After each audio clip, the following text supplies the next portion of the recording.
Isso aqui a gente estuda lá em curso de mediunidade. Então, espera aí que o pessoal vai buscar lá no fundo do baú e traga a informação para poder a gente ter a possibilidade de refletir bem nesse momento.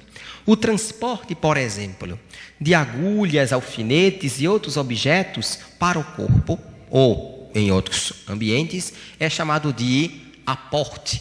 E é muito mais um estudo dos fenômenos psicapa da parapsicologia. A introdução no corpo é feita pela ação da energia humana, conhecida como telergia.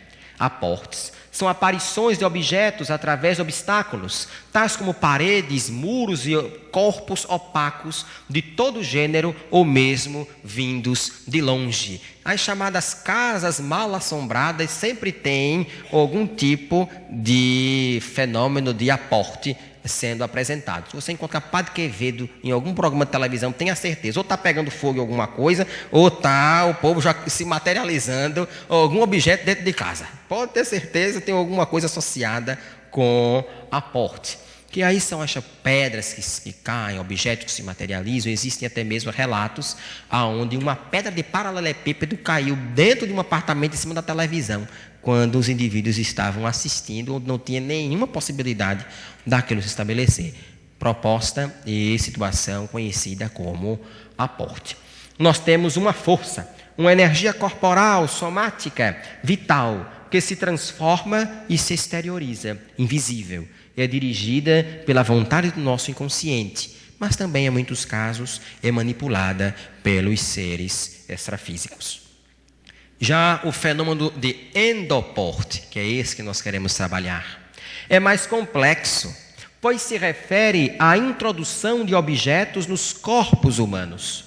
Está intimamente ligado aos casos de vampirismo e os observadores espíritas o consideram como um fenômeno bifronte, que pode ser autoflagelação em alguns casos e de chamados efeitos físicos mesmo em outros. É chamado ainda que pseudo-endoporte, o fato de indivíduos colocarem os objetos dentro do próprio corpo, contanto que estejam numa perturbação. Também é considerado isso. Mas o endoporte próprio, vamos dizer assim, é essa materialização mesmo desses objetos dentro da estrutura do corpo. A gente vai chegar na explicação de como esses endoportes significam, na realidade, em muitos casos, a materialização no corpo físico de determinados objetos que se encontram na realidade espiritual. A comprovação no âmbito das informações trazidas pela espiritualidade nesses objetos podem ser encontradas também nas obras de Ivone do Amaral Pereira, mas aqui nós trazemos mais especificamente o trecho do livro Nos Bastidores da Obsessão, Manuel Filomeno de Miranda e Divaldo Pereira Franco.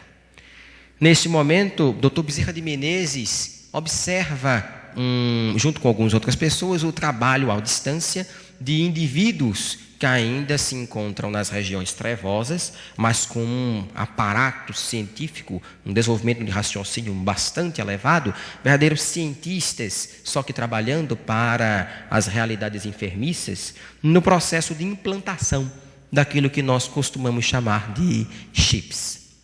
Iremos fazer uma implantação, disse em tom inesquecível de indiferença o doutor Teofrastos, de pequena célula fotoelétrica gravada. Ainda tem gente que diz que não tem chip, não tem implante, não está na doutrina, não tem escrito canto nenhum. Vamos chamar de célula fotoelétrica então, né? Porque pelo menos a gente encontra. De material especial nos centros da memória do paciente. Operando sutilmente o perispírito, faremos com que a nossa voz lhe repita insistentemente a mesma ordem. Você vai enlouquecer, suicide-se.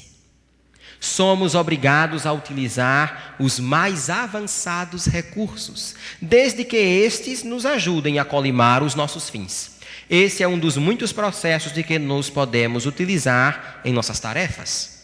Estarrecidos, vimos o cruel verdugo movimentar-se na região cerebral do perispírito do jovem adormecido, com diversos instrumentos cirúrgicos e, embora não pudéssemos lograr todos os detalhes, o silêncio no recinto denotava a gravidade do momento. É realmente um processo de implantação de um determinado objeto que trabalha numa estrutura eletromagnética. Então aqui a gente percebe um chip sendo relatado em uma das obras mais conhecidas e respeitadas na palavra mediúnica do Divaldo Pereira Franco. Agora, como traduzir isso para a realidade das pesquisas dos encarnados sobre essas manifestações e possíveis materializações dessas chamadas células fotoelétricas ou objetos que se encontram implantados na realidade perispiritual, vamos assim chamar, desses pacientes, desses indivíduos.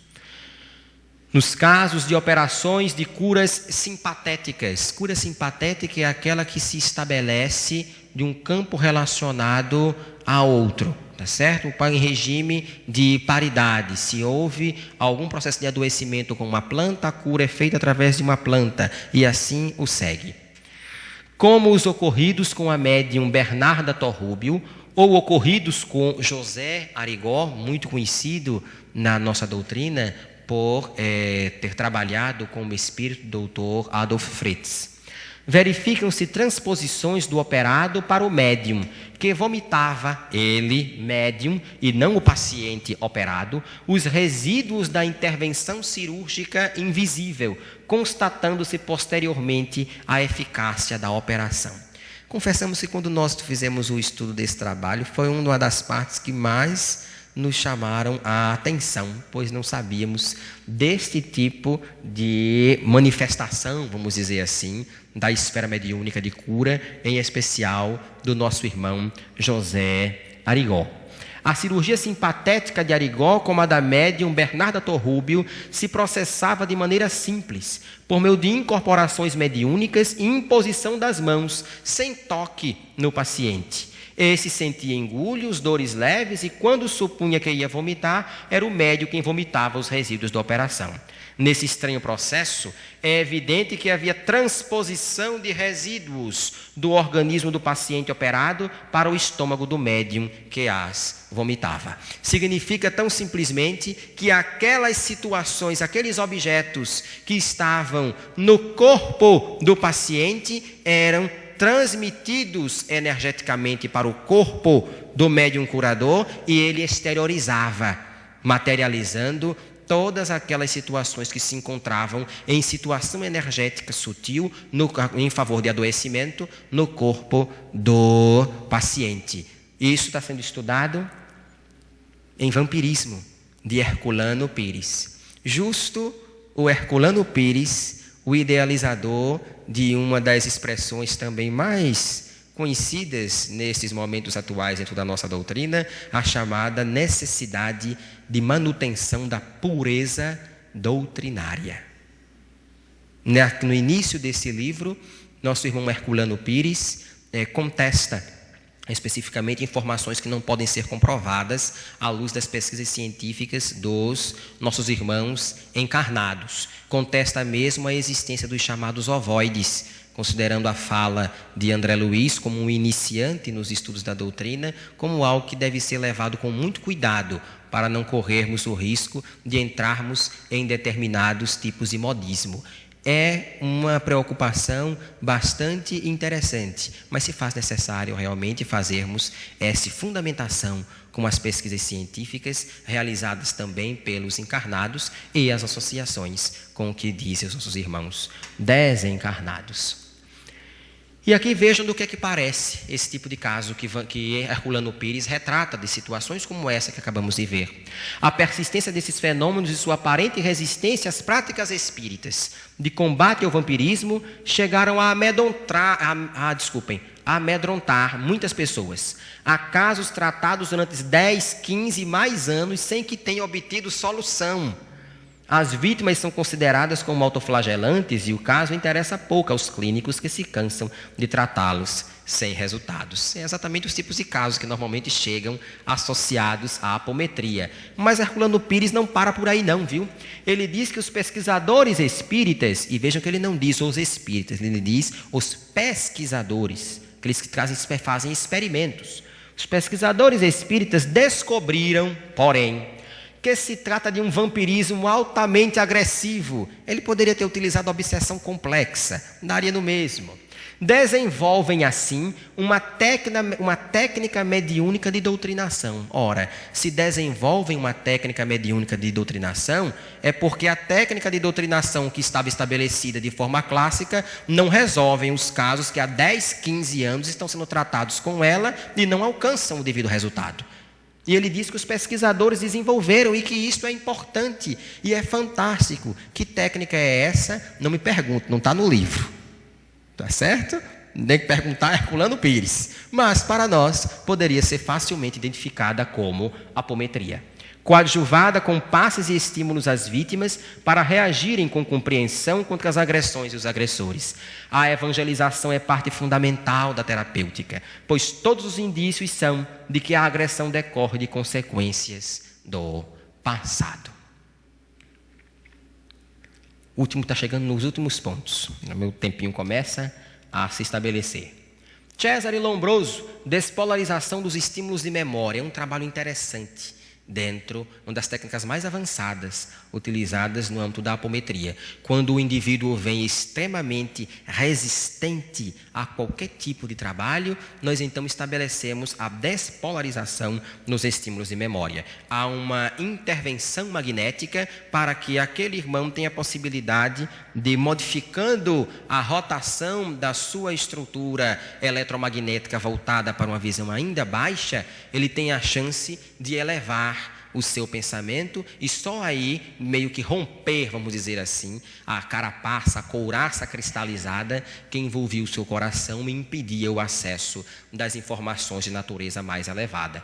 Esse trabalho, mesmo sendo pautado na física quântica nos dias de hoje, na fundamentação ofertada por Dr. José Lacerda, o criador, vamos dizer assim, da técnica apométrica, era em germen utilizado por Cesare Lombroso, quando da utilização de ímã, aplicado depois de sugestão e invertia a disposição de ânimo sugerida ao paciente desperto. Pegava-se o indivíduo, colocava-se um ímã, às vezes apenas a ponta do dedo na nuca. Vejam que interessante. E o trabalho de despolarização é feito exatamente trabalhando-se nos hemisférios do cérebro. E a partir dali, aquele indivíduo que era resistente, deixa de ser resistente, porque houve uma inversão dessa estrutura energética. Em determinados indivíduos, o ímã posto perto da nuca esmaecia as imagens que se lhe apareciam em transe, mas aplicado diretamente as fazia desaparecer. Em alguns casos, apenas o dedo, como nós estávamos colocando. E podemos assim também lhe polarizar duas personalidades simultaneamente. Desse modo, pondo-lhe em uma das mãos um revólver e na outra um novelo, isso é pesquisa, viu?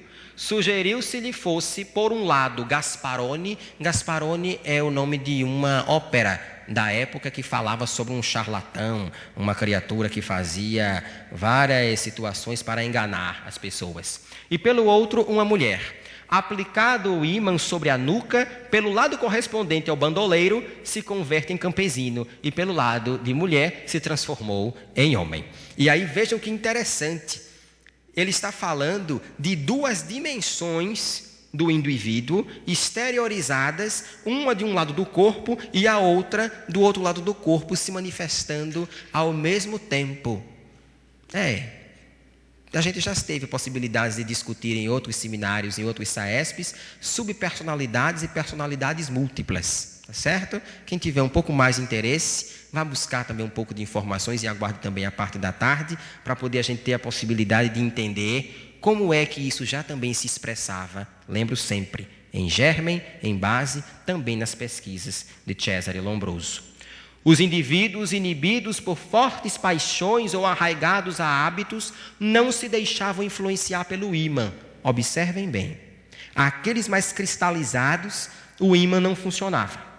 Assim, nem com o ímã nem com a sugestão, uma velha criminosa não mudava a simulação, nem confessava as mentiras postas em prática, antes da sugestão para justificar-se do delito. É singularíssimo o fato que em quase todos estes a imagem alucinatória se assimilava como se fosse imagem real. E quando nós estamos em trabalho de apometria e conseguimos acessar a forma pensamento emitida por determinado verdugo na realidade espiritual, quando nós vemos, é como se aquilo realmente fosse real, é como se aquilo realmente estivesse ali, pois está construído em outra dimensão da realidade. Tudo nos conduz a admitir a existência de uma série de fenômenos que, carecendo de segura explicação, pertence mais ao mundo oculto do que ao fisiológico. Está em hipnotismo e mediunidade. É interessante aqui nós trabalharmos exatamente o que está estabelecido. Os mais cristalizados, eles não conseguiam ser influenciados nem pelo dedo, nem pelo ímã.